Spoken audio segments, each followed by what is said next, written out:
대표님은 트레이딩을 누구나 잘해서 누구나 좀 유의미한 수익을 거둘 수 있다라고 생각하시나요? 네, 저는 그렇게 생각을 합니다. 재능의 영역이라고들 이제 얘기를 많이 하시는데 네. 사실 저는 재능의 영역이라기보다는 그 사람이 처한 환경 그리고 그 사람의 성격 그런 것들의 영향을 더 많이 받는다고 생각을 하거든요. 제가 트레이딩 하면서 꼭 하지 말아야 하는 것들 정말 이것만 지키면 본전은 간다. 네, 이런 것들만 잘 지키면 누구나 다 할 수 있다고 저는 생각을 해요. 코인을 기준으로 봤을 때는 조금 보수적인 사람들이 더 잘하는 것 같습니다. 가장 중요한 거는 잃지 않는 거. 잃지 않으려면 공격적인 투자보다는 리스크 관리가 된 보수적인 투자가 더 저는 맞다라고 생각을 하고, 가장 어려웠던 부분은 매일매일 나 자신과의 싸움을 해야 된다는 것.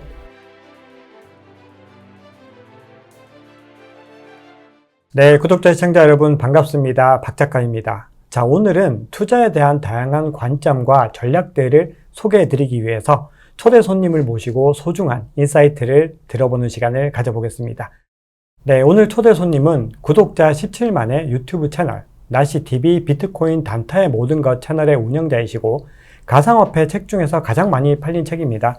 가상화폐 단타의 정석의 저자이신 남인영 대표님 모시고 소중한 인사이트들을 들어보도록 하겠습니다. 대표님 반갑습니다. 네, 안녕하세요. 반갑습니다. 네, 대표님 잘 지내셨죠? 네, 저는 늘 잘 지내고 있습니다. 네. 네, 저희 구독자분들께서도 네. 많이 알고 계시겠지만 혹시 또 모르시는 분들을 위해서 간단하게 셀프 소개 부탁드리겠습니다. 네, 저는 유튜브에서 나시TV 비트코인 단타의 모든 것이라는 채널을 운영하고 있는 남인영이라고 하고요. 그리고 2017년에 처음 가상화폐에 입문을 해서 지금 6년째 가상화폐 내에서 단타를 치면서 생계를 연명하고 있습니다. 요즘에 대표님 육아에 굉장히 가장 많은 시간을 투자하고 계십니다. 네, 맞습니다. 네, 너무 좋아 보이세요. 네. 자, 그 근황이 좀 궁금한데, 아무래도 이 트립터 윈터 기간이었다 보니까 네. 시장 자체가 좀 좋지 않았어요. 그래서 그렇죠. 트레이더 분들은 특히나 어떤 일상을 보내시고 어떻게 지내오셨는지 좀 간단하게 말씀해 주시겠어요? 네, 일단은 지금 빙하기라고 저희가 주로 얘기를 하는데 예전만큼 유동성이 좋지도 않고 그리고 또 거래량도 예전만큼 터지지 않아서 이제 많은 분들이 좀 힘들어 하시지 않습니까? 네, 그렇죠. 그건 트레이더들도 마찬가지라고 생각을 하고요. 하지만 그런 와중에서도 사실 이제 좀 멀리서 보면 별로 변동성이 없어 보이지만 우리가 이제 가까이 가서 확대해서 보면 변동성이 충분히 있는 장이기 때문에 아직까지 제가 생각할 때는 네. 장투는 조금 힘들 수 있지만 네. 단타는 오히려 아직까지는 할만한 정도다. 이렇게 좀 봐주시면 좋을 것 같고요. 물론 상승장에 비해서는 많이 부족하다. 그렇죠. 하지만 못할 정도는 아니다. 네. 네, 제가 쓰신 책을 정독을 했습니다. 근데 제가 남인영 대표님이 옆에 나와 계셔서 드리는 말씀이 아니라 투자자분들에게, 특히 초보 투자자분들에게는 정말 도움이 되는 내용들이 많이 들어있었고, 이 단타에 대한 지식들을 정말 군더더기 없이 정말 명쾌하게 좀 설명을 하고 계신데, 단기 투자로 굉장히 많은 수익을 거두신 걸로 사실 유튜브에 좀 유명하신데, 지금까지 공개된 정보는, 지금까지 유튜브에 나온 정보로는 500만 원을 30억 정도까지 불리셨다라고 그렇게 정보가 지금까지는 나와 있는데, 자, 그 후로 그보다 더 많이 수익이 어떻게 늘어나셨나요? 네, 그것보다 훨씬 많이. 제가 구체적인 금액은 여쭤보지 않겠습니다. 사실 제가 개인적으로는 알고 있는데, 지금 장에 대해서 또 여러 가지 어떤 염려들도 있으시고 하기 때문에 제가 정말로 단기 투자로 많은 성공을 거두신 전문가 분이라는 것만 말씀을 드리고 싶습니다. 자, 3년에서 4년 정도의 시간에 이런 성과를 거두셨는데, 사실 굉장히 빠른 성공이라고 볼 수가 있죠. 그렇죠. 그런 자리에 오시기까지 우여곡절도 굉장히 많으셨을 것 같아요. 네, 맞습니다. 어떤 부분들이 가장 좀 어려우셨나요? 가장 어려웠던 부분은 매일매일 나 자신과의 싸움을 해야 된다는 것. 그러니까 마인드 컨트롤을 하면서 욕심을 자제하고, 그리고 그렇죠. 또 내가 먹을 수 있었던 자리에서 못 먹었을 때 오는 어떤 상실감, 그렇죠. 그리고 맞아요. 크게 물렸을 때 이제 마이너스가 크게 찍혀 있으면 또 그거를 공포를 이겨내는 것도 굉장히 힘든 일이거든요. 맞아요. 그 공포를 이겨내고 버틸 것인가, 아니면 참지 못하고 손절을 할 것인가, 아니면 그때그때 빠르게 전략을 세워서 최고의 어떤 결과를 뽑아내야 되는데 그거를 매일매일 한다고 생각을 하면 사실 정신적으로 굉장히 좀 지치는 면이 없지 않아 있죠. 그렇죠. 그래서 사실은 많은 분들이 단기 투자로 수익을 올리고 싶어 하시죠. 네. 왜냐하면 우리가 이 거래량을 봐도 현물 거래보다 선물 거래가 훨씬 더 많다는 그렇죠. 것만 봐도 네. 이 시장에서 단기 투자로 수익을 거두려고 하시는 분들이 굉장히 많다는 걸 알 수 있는데, 사실 이런 이야기들도 있어요. 트레이딩은 아무나 하는 게 아니다. 좀 뭔가 특별한 사람들만 하는 거다라는 네. 내러티브들도 있는데, 대표님은 트레이딩을 누구나 잘해서 누구나 좀 유의미한 수익을 거둘 수 있다라고 생각하시나요? 네, 저는 그렇게 생각을 합니다. 재능의 영역이라고들 이제 얘기를 많이 하시는데, 네. 사실 저는 재능의 영역이라기보다는 그 사람이 처한 환경, 그리고 그 사람의 성격, 그런 것들의 영향을 더 많이 받는다고 생각을 하거든요. 그렇죠. 그리고 사실 그런 외적인 부분들은 충분히 내가 연습이나 어떤 마인드 컨트롤을 통해서 개선이 가능하다라고 생각을 하는 사람입니다. 네. 실제로 제 와이프는 이제 매매라는 걸 한 번도 해본 적이 없고, 네. 이제 코인을 이제 제가 하는 걸 옆에서 보기만 했을 뿐인데, 제 와이프가 굉장히 잘합니다, 매매를. 네. 부부가 두 분이 다 단타라기보다는 스윙 형태로 매매를 하지만 굉장히 뛰어난 성적을 보여주고 있고, 수익률만 치면 저보다 훨씬 더 높은 수익률을 보여주고 있죠. 대단하시네요. 네. 근데 이게 스승님이 좋으신 건가요? 아니면 제자분께서 능력이 또 있으신 건가요? 그게 참 좀 대단하시네요. 사실 능력이 있는지 없는지는 제가 뭐 그렇게 판단하기는 좀 힘들고요. 근데 어쨌든 경험이 없던 사람이 그쵸. 이제 매매하는 걸 보고, 그리고 이제 제가 트레이딩 하면서 꼭 하지 말아야 하는 것들, 정말 이것만 지키면 본전은 간다. 네, 이런 것들만 잘 지키면 제 와이프가 했던 것처럼, 혹은 저희 아버지도 지금 200불로 한 500불 정도 만드셨는데, 네, 물론 금액으로 치면 큰 금액은 아니지만 그렇지만, 네. 퍼센티지로 따지면 2배가 넘는 금액이지 그쵸. 않습니까? 네. 그런 식으로 누구나 다 할 수 있다고 저는 생각을 해요. 충분히 연습으로 가능한 범위라고 저는 생각을 합니다. 그러면 부인분께 좀 말씀드렸던 노하우들을 저희 채널에서 네. 좀 많이 알려주시면. 네, 그럼요. 다 알려드리겠습니다. 네. 여러분들 끝까지 보셔야 됩니다. 네, 모든 노하우들을 다 네. 알려주신다고 말씀을 네. 주셨습니다. 이게 앞서 질문과 조금 비슷한데, 사실은 투자에는 성격이나 성향이 중요하다고 방금 네. 말씀을 주셨어요. 맞아요. 사실 되게 중요한데, 저는 기질적으로 이제 남인영 대표님 처음 뵙고 다른 분들께 내 주변에 트레이딩으로 되게 크게 많은 돈을 버신 분이 있으시다라고 얘기를 할 때, 나 대표님이 되게 대범한 성격이시라고 저는 생각을 해서 그렇게 설명을 드렸었어요. 사실은. 아닙니다. 네. 네, 근데 오히려 이 책에서 네. 반대라고, 네, 오히려 맞아요. 대범과는 오히려 반대라고 네. 말씀을 주셨는데, 그러면 우리가 어떤 성격이나 성향을 가지신 분들이 좀 뭐 여러 가지 스펙트럼이 넓겠지만 그래도 더 트레이딩에 좀 더 유리할까요? 일단은 네. 코인을 기준으로 봤을 때는 조금 보수적인 사람들이 더 잘하는 것 같습니다. 오히려. 네. 네, 왜냐하면 일단 변동성이 굉장히 크고 주식과 다르게 어떤 마켓 메이커들의 영향을 굉장히 많이 받는 종목이다 보니까 코인 자체가, 그렇죠. 그리고 러그풀도 굉장히 많고, 맞습니다. 보수적인 사람들, 결국엔 시드를 내가 잃지 않고 지킬 수만 있다면 장기적으로 굉장히 높은 수익률을 뽑아주면서 우상향을 할 수 있다라고 저는 생각을 하거든요. 그렇죠. 근데 가장 중요한 거는 잃지 않는 거. 잃지 맞습니다. 않으려면 공격적인 투자보다는 리스크 관리가 된 보수적인 투자가 더 저는 맞다라고 생각을 하고, 그게 단기간에는 어떤 큰 수익을 내지 못하기 때문에 좀 실망할 수도 있고, 그리고 남들이 많이 버는 걸 보면서 배가 아플 수도 있어요. 근데 그렇죠. 제 주변에도 그렇지만 그렇게 되신 분들 중에 끝까지 살아남는 사람이 별로 없습니다. 맞아요. 네. 장기적으로는. 네, 물론 엑시트를 하셔서 재밌게 행복하게 살고 계시는 분들도 있지만 보통은 더 큰 돈을 벌려다가 이제 맞아요. 계속 무리하게 베팅하다 보면 사실은 사람이 365일 매매를 하면 365일 다 이길 수는 없거든요. 그럼요. 네. 그럼 이제 한번 꼬꾸라지는 시점에서 이 친구 코인들은 너무 변동성이 크다 보니까 그렇죠. 너무 크게 굉장히 되시는 거죠. 아프게 꼬꾸라지는 거죠. 그렇죠. 네. 그래서 보통은 이제 망하는 케이스가 많은데, 그래서 저는 성격이 좀 보수적이고 그리고 안전지향적인 사람이 좀 더 코인에 맞지 않나. 네. 물론 이거는 정말 제 개인적인 의견이고 네. 여러분 구독자분들의 생각은 또 다를 수도 있습니다. 그러면 대표님은 혹시 단기 투자만 하시지는 않으시고 이제 장기 투자를 병행하시는 걸로 제가 알고 네. 있거든요. 그러면 이 단기 투자와 장기 투자의 비율은 어느 정도로 가지고 가시는지, 그리고 가장 안정적인 비율을 갖다가 본인이 생각하시기에는 어느 정도 비율이면 좋을지 초보 투자자분들 기준으로 어떻게 생각하시나요? 일단은 장기 투자와 단기 투자는 이제 시기에 따라 갈린다고 생각을 좀 합니다. 그래서 장기 투자는 장기 투자를 하기 좋은 시기가 있고요. 그리고 단기 투자는 단기 투자를 하기 좋은 시기에 있다고 저는 생각을 해요. 네.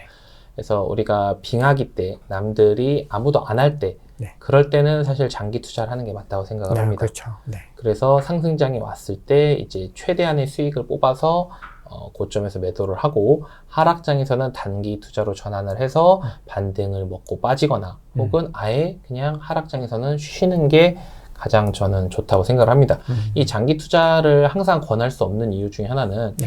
결국에는 코인도 마찬가지고 주식도 마찬가지고 부동산도 마찬가지고 사이클이라는 게 있는데, 그렇죠. 그 사이클을 내가 올라타야만 장기 투자의 효율이 최대화될 수 있거든요. 네.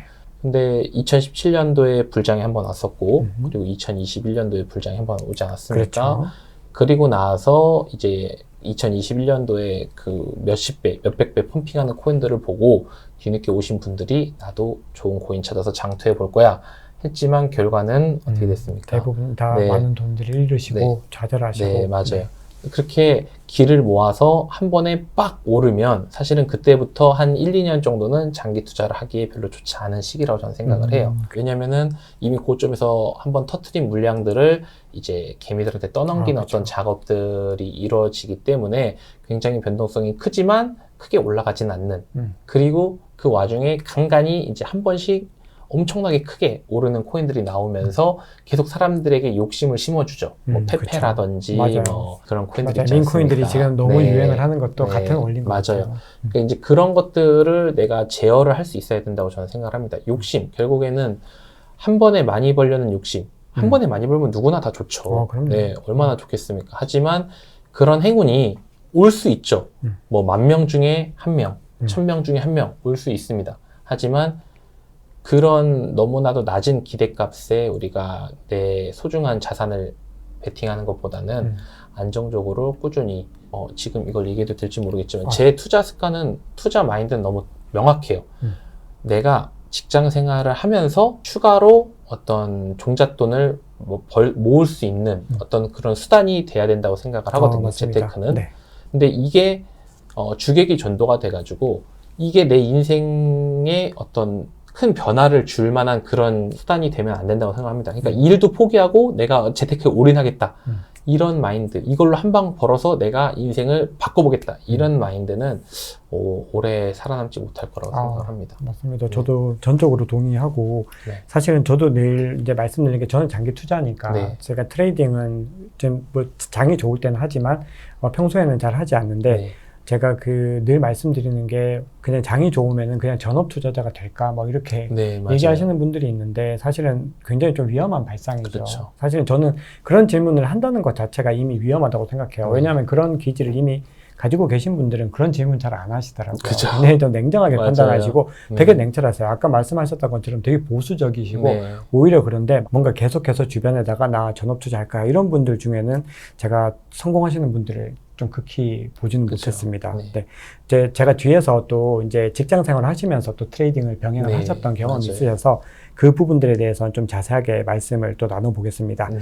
자, 오늘 이 코너를 준비한 이유가 있는데요. 사실은 장이 조금 좋아지니까 트레이딩을 하시는 분들이 많이 늘어나고 있으시더라고요. 네, 네. 그래서 이제 주변에도 그런 분들이 많이 늘어나시는데 제가 여쭤보면은 대부분의 분들이 그냥 감으로 투자를 하세요. 네, 맞아요. 뭔가 본인이 어떤 투자를 하고 있으면 본인의 투자 기법과 원칙을 정확하게 설명하실 수 있어야 되는데 네. 대부분은 잘 모르겠다. 내 느낌이 오는 대로 한다라고 말씀을 하셔서 맞습니다. 이렇게 투자하시면은 정말 위험하겠다라고 생각을 그쵸. 해서 네. 제가 정말 이 분야에서 가장 전문가분을 모시고 이렇게 방송을 하게 됐습니다. 굉장히 어렵사리 모셨습니다. 네. 네. 네. 그래서 오늘 영상 보시면요. 시청자 여러분들 굉장히 많은 도움이 되실 텐데 크게 제가 5가지에서 6가지 정도로 잡아봤는데 첫 번째는 우선 단기적으로 바닥을 잡는 방법. 네. 네, 두 번째는 이제 단기 바닥이 아닌 찐 바닥을 잡는 방법. 네. 그리고 세 번째는 단기 바닥을 잘못 잡았을 때 우리가 어떻게 탈출을 할 것인가 그 네. 방법들. 그리고 상승할 만한 코인들을 고르는 방법. 네. 그리고 자산 배분과 리스크 관리. 아까 전에 나 대표님께서 이제 중요하다고 하셨던 그런 그런 부분들, 그리고 이제 각종 지표라든지 투자 원칙 세우는 것까지 정말 이 단기 투자를 위해서 필요한 모든 부분들을 제가 다루어 보도록 하겠습니다. 자, 그러면 본격적인 이야기에 앞서서 기본적인 내용들을 좀 초보 투자자분들을 네. 위해서 좀 정리를 하고 가겠습니다. 자, 트레이딩 하실 때 주로 어떤 거래소를 활용하시나요? 일단 저는 국내 거래소는 업비트를 주로 사용을 하고요. 네. 네, 업비트는 이제 현물만 되고 또 불장이 아닐 때는 사실 거래량이 굉장히 미미하기 그쵸, 너무 많이 때문에 들죠. 네, 업비트에서는 실질적으로 거래하기가 굉장히 어렵고 네. 해외 거래소 같은 경우에는 이제 뭐 누구나 다 아시는 바이낸스, OKX, 네. 비트겟, 네. 바이비트 뭐 이렇게 일단 4개를 주력으로 쓰고 있었는데요. 네. 바이낸스가 이제 그렇죠. 네, 바이낸스 네. US가 이제 어떤 이슈에 지금 휘말려 있지 않습니까? 네. 그래서 사실 US와 바이낸스 인터내셔널은 좀 다르긴 한데 그래도 FTX 사태를 교훈 삼아서 일단은 돈 다 빼놓은 상태입니다. 바이낸스에. 그럼 일단 바이낸스는 네. 원래는 어떻게 보면 그쵸. 가장 주력으로 활용하셨던 네, 거래소인데 맞아요. 지금은 좀 하시고 네. 이제 나머지 아까 말씀하셨던 OKX나 그래서 아니면은 비트겟이나 바이비트나 이렇게 3가지 네네. 거래소 현재는 쓰고 있습니다. 네, 알겠습니다. 자, 현물 거래와 선물 거래가 있습니다. 네. 일단 초보자분들을 위해서 둘의 차이점과 그리고 만약에 초보자분들이 처음에 한다면 이 현물과 선물을 어느 정도 비중으로 가지고 가는 게 좀 좋을지 한번 조언을 주실 수 있으신가요? 선물과 현물의 가장 큰 차이점은 레버리지를 쓸 수 있느냐 없느냐로 구분할 수 있겠죠. 그렇죠. 그래서 네. 레버리지를 쓰는 거는 선물이고 현물은 당연히 내가 가진 돈만 투자를 할 수 있는 건데 네. 레버리지를 쓴다고 하면 남의 돈을 끌어다 쓰는 거기 때문에 네. 청산이라는 게 당연히 그렇죠. 필연적으로 발생할 네. 수 있겠죠. 그래서 현물과 선물의 가장 큰 차이는 레버리지와 청산이라고 네. 보시면 될 것 같습니다. 자, 그러면 이 선물 거래와 현물 거래의 차이가 이 레버리지를 쓸 수 있는 것과 그리고 청산의 여부에 달려 있는데 이 현물 거래를 했을 때 좋은 시기와 선물 거래를 했을 때 좋은 시기가 별도로 있는 건지 어떤 그런 기준이 있는 건지와 그리고 초보 투자자들이 현물 투자를 하지 않고 선물 투자를 바로 하는 것도 괜찮은지 어떻게 대표님 의견이 궁금합니다. 네, 선물과 현물 투자 시기가 다르다고 저는 생각을 하고요. 네. 사실 현물 같은 경우에는 장기간 보유의 목적을 가지고 보통 매수를 하지 않습니까? 그렇죠. 네. 그럼 당연히 빙하기 때 이제 매수를 해서 홀딩을 하셔야 될 거고, 네. 그리고 이제 불장이 왔을 때 이제 업비트 같은 경우에는 펌핑들이 많이 일어나거든요. 우리가 흔히 말하는 김치코인들, 그렇죠. 김치코인들이 많이 펌핑이 일어나기 네. 때문에 그럴 때 이제 좀 하면 좋습니다. 그렇죠. 그럴 때 업비트에서는 단기 투자에 아주 유용한 구간이다. 네. 우리가 멀리 찾아보지 않더라도 업비트 재무제표만 봐도 불장일 때는 업비트가 영업이익률이 굉장히 그럼요. 좋아요. 지금 뭐 네, 비교가 안 되죠. 매출도 지금 굉장히 시대가. 좋고 하지만 지금은 거의 죽을 쓰고 있죠. 그렇죠. 네, 그 말은 이제 다른 사람들도 다 안 한다는 거죠. 그렇죠. 네, 사실 맞아요. 그것만 봐도 내가 언제 업비트를 써야 되고 언제 업비트를 쓰지 말아야 될지 네. 네, 인간 지표가 바로 나오죠. 네, 맞습니다. 네. 네.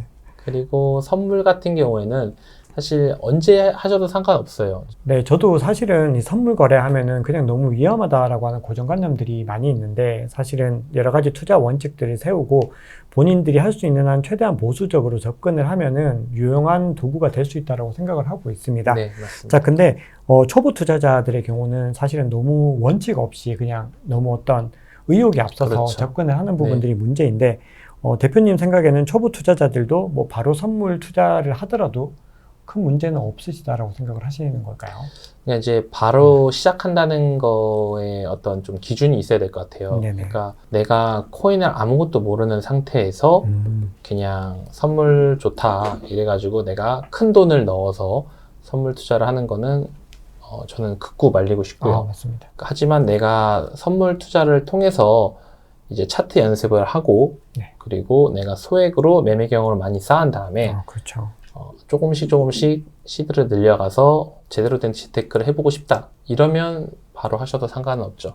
제가 항상 말씀드리는 어떤 기준이 있어요. 네. 처음 하시는 분들은 시드를 100불 이상으로 하지 말라고 합니다. 그렇죠. 네. 학원비라고 생각을 하고 그걸로 지금 돈을 당장 벌 게 아니라 내가 6개월이면 6개월, 1년이면 1년 어떤 기간을 정해놓고 이 기간 동안 내가 이 돈으로 한번 트레이딩을 제대로 배워보겠다. 학원비라 생각하고 네. 그런 식으로 하라고 항상 방송에서 얘기를 드리죠. 이게 진짜 좋은 말씀인데 만약에 이렇게 100불 이상으로 이제 투자를 했을 때 본인이 만약에 이제 시드를 조금 더 늘려갈 수 있는 정도까지 가려면은 대략 이 100불을 어느 정도 불렸다라고 하면 될까요? 근데 그거는 사람마다 굉장히 좀 차이가 있기 때문에 네. 뭐라고 말씀을 드리긴 좀 힘든데 저는 내가 얼마를 벌었다라고 하기보다는 그 과정이 더 중요하다고 생각을 해요. 네, 맞습니다. 그래서 내가 6개월 동안 100불로 트레이딩을 했는데 2배밖에 못 벌었다 하더라도 전체적으로 봤을 때 승률이 굉장히 높고 그리고 내가 어떤 큰 위기가 왔을 때 그 위기를 잘 헤쳐나갈 수 있었다. 예를 들면 오늘 같은 경우에 갑자기 비트가 26K에서 29K까지 쫙 올라가지 않았습니까? 그렇죠. 네. 근데 내가 숏 포지션을 잡고 있었어요. 네. 그러면 굉장히 큰 손해를 봤겠죠. 네. 레버리지까지 썼으면 더더욱 큰 손해를 봤을 거고.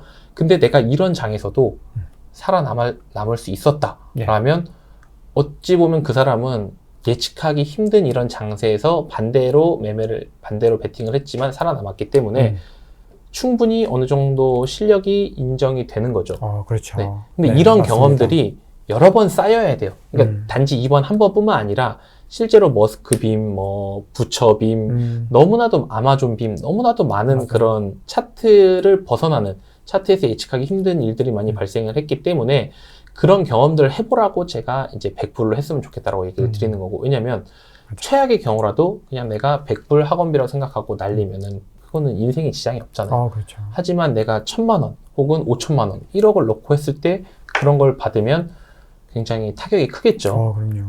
그래서 이제 항상 제가 권장을 드리는 게 100불이고 많은 매매 연습을 해봐라. 초보건 중수건 고수건 상관없어요. 내가 선물을 처음 한다면 왜냐면 청산이라는 게 있기 때문에 꼭 연습을 많이 해보시고 많은 장세를 경험해보고 그 다음에 확신이 들면 조금씩 시드를 늘려나가라. 그렇죠. 약간씩 늘려나가라. 네. 네. 이렇게 많은 기간들이 필요한데 어떻게 보면 대표님은 이 구간을 굉장히 빠르게 헤쳐나오신 거네요. 이것도 또 드릴 말씀이 있는데